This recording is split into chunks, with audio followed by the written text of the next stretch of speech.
बिस्मिल्लाहिर्रहमानिर्रहीम। आपका मेज़बान आसिफ सुहेल अपने प्रोग्राम वन कप स्पेशल के साथ आपके सामने मौजूद है। दोस्तों, भारत में जो इस वक्त वन कप जारी है उसमें पाकिस्तान ने अब तक अपनी बदतरीन कारकर्दगी का मुजाहिरा किया है। पिछले तीनों मैच अपने वो हार चुका है। हालांकि ये फॉर्मेट जो था इस वन कप का काफ़ी आसान था। उसमें हर टीम को 9 मैच खेलने थे और उन 9 मैचों में से आप मैच जीत कर कम से कम 5 मैच जीत कर आप ऊपर आ सकते थे। आपके चांसेस थे कि आप सेमीफाइनल में खेलते। दूसरी टीमों ने अपनी स्ट्रेटजी बनाई कि 9 मैचेस को हमने किस तरीके से खेलना है और वो उन्होंने कामयाबियां भी समेटी। जबकि ये बड़ी बदकिस्मती की बात है कि पाकिस्तान की क्रिकेट टीम अपनी कोई स्ट्रेटजी नहीं बना सकी। और प्रॉब्लम ये है कि बाबर जो हमारा कप्तान है उसने अपनी दोस्तियों के चक्कर में टीम का जो कम्बिनेशन होता है, जो एक विनिंग कम्बिनेशन होता है, उसको उसने ख़राब करके रख दिया है। अब हमारे पास चॉइस बहुत कम है, बल्कि है ही नहीं। गलती की गुंजाइश ख़त्म हो चुकी हुई है। अब तो कोई मोर्चा ही होगा कि जो हम आगे चल सकेंगे। देखिए, हमारा अगला मैच जो है वो साउथ अफ्रीका के साथ है और आप देख रहे हैं कि साउथ अफ्रीका इस वक्त वाहिद टीम है जो बहुत ही जारखाना अंदाज में खेल रही है। अगर किसी मैच में उसके 2 इब्तदाई जो बैट्समैन हैं वो आउट हो गए जल्दी, लेकिन उसके बावजूद उनका जो जारखानापन था उसमें कमी नहीं आई और उन्होंने ज़बरदस्त खेल का मुजाहिरा किया। बल्कि पिछला जो मैच उन्होंने बांग्लादेश के ख़िलाफ़ खेला है उसमें उन्होंने आखिरी 16 ओवर में 195 रन बनाए। एक रिकॉर्ड है ये, इतनी उन्होंने तेज़ी के साथ स्कोर किया। तो अब हम तो अपने पिछले 3 मैच हार चुके हैं और ये बड़ी बदकिस्मती की बात है। और टीम में इस वक्त लड़ाई झगड़े और इख्तलाफात की ख़बरें आ रही हैं। हालांकि पाकिस्तान बनके मोहम्मद यूसुफ और उमर गुल ने इसकी तरफ इशारा किया है कि किन किन प्लेयर्स की आपस में लड़ाइयाँ हुई हैं। हालांकि पाकिस्तान क्रिकेट बोर्ड ने इनकी तरदीद की है, लेकिन तरदीद से काम नहीं चलता है, क्योंकि वहाँ पर उठता हुआ जो धुआं है, टीम के ड्रेसिंग रूम से जो धुआं उठ रहा है वो सबको नज़र आ रहा है। तो ये तरदीद करने से कोई मसला हल नहीं होगा।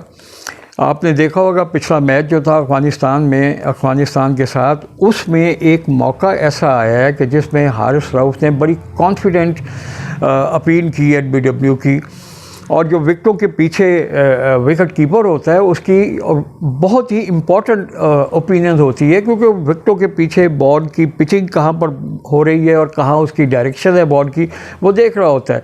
वो बाबर को मजबूर करता रहा कि भाई इसके पे रिव्यू ले लो, लेकिन बाबर का बड़ा ही तोहकमाना अंदाज़ था, उसने रिव्यू लेने से इनकार कर दिया। और आप लोगों ने भी शायद देखा होगा स्क्रीन पर कि रिजवान बहुत गुस्से में था। मैं कप्तान या एक्स-वाई जो भी प्लेयर अंदर ईमानदारी से पाकिस्तान के लिए नहीं खेले वो जलील होगा। ये जो भी बात कर रहा है, जो भी कह रहा है कि यार ये जो चीज़ें लेके आ रहा है या जो भी है मुझे नहीं पता, अगर वो अपनी ज़ात की वजह से ये चीज़ें कर रहा है तो अल्लाह पाक उसको जलील करेगा, इज्जत तो नहीं मिलेगी। मैंने 10 रोज़ कबल अपने एक व्लॉग में कहा था कि पाकिस्तान का सफ़र आसान नहीं है, और वाकई आसान नहीं है। ये मैं कोई सितारों की चांद की मदद से इस तरह की मैं बात नहीं कर रहा था, कि बल्कि मुझे नज़र आ रहा था टीम का जो कम्बिनेशन है वो नज़र आ रहा था, टीम की बॉडी लैंग्वेज जो है वो नज़र आ रही थी। और मेरा ख़दशा सही साबित हुआ कि अब पाकिस्तान का सफ़र जो है वो बहुत ही नामुमकिन हो गया है सेमीफाइनल तक पहुंचना। हम अपनी ख्वाहिशात अपनी जगह पर, इसमें कोई शक नहीं है, लेकिन ख्वाहिशात जो हैं वो हक़ाइक़ जो हैं, ज़मीनी हक़ाइक़, उनको नहीं बदल सकते। और चले मान लेते हैं फॉर एग्ज़ाम्पल कि पाकिस्तान की टीम जो है वो नीदरलैंड की तरह उसको हरा देती है, न्यूजीलैंड को।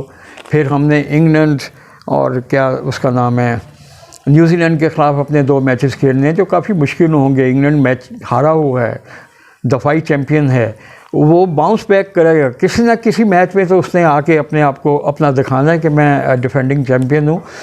तो मुझे तो यही लगता है कि हमको अगले मैचों में बहुत एड़ी चोटी का जोर लगाना होगा जीतने के लिए। लेकिन अफसोस है कि मुझे ना पाकिस्तान टीम की एड़ी नज़र आ रही है और ना ही चोटी नज़र आ रही है। वो मुझे ज़हनी तौर पे तैयार लग रहे हैं कि 11 नवंबर को जो उनका आखिरी मैच इंग्लैंड के साथ होगा तो वो अपनी वापसी का सफ़र करेंगे, शुरू करेंगे। अल्लाह करे मेरा ये ख़दशा गलत हो, मेरी दुआ है ये ख़दशा गलत हो। लेकिन बहरहाल हम इसमें क्या कह सकते हैं। देखिए हम अपनी फील्डिंग की वजह से 50% जो मैचेस हैं हमने अपनी गंदी फील्डिंग, बदतरीन फील्डिंग की वजह से हारी है। इस वक्त जदीद दौर में पहले ये होता था कि आई ऑन द बॉल पढ़ाया जाता था सबक क्रिकेटर्स को, लेकिन अब जो वनडे क्रिकेट, T20 क्रिकेट है उसमें आई ऑन द बैट, बल्लेबाज की जो उसकी बैट की डायरेक्शन है उस पर नज़र रखना पड़ती है। अगर उसको आप एंटिसिपेट कर लेते हैं तो आपके लिए फील्डिंग करना आसान हो जाता है कि कहाँ पर ये हिट मारेगा और फिर आपको डाइव नहीं मारनी पड़ती ज़्यादा।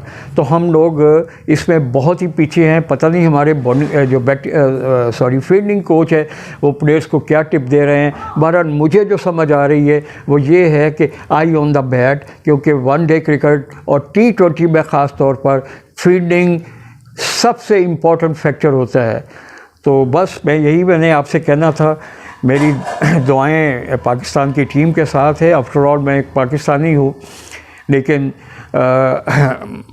सिर्फ दुआएं काम नहीं आती है, कुछ करना भी पड़ता है। बहुत बहुत शुक्रिया। काइंडली मैं आपसे रिक्वेस्ट करूंगा कि आप इस चैनल को सब्सक्राइब करें।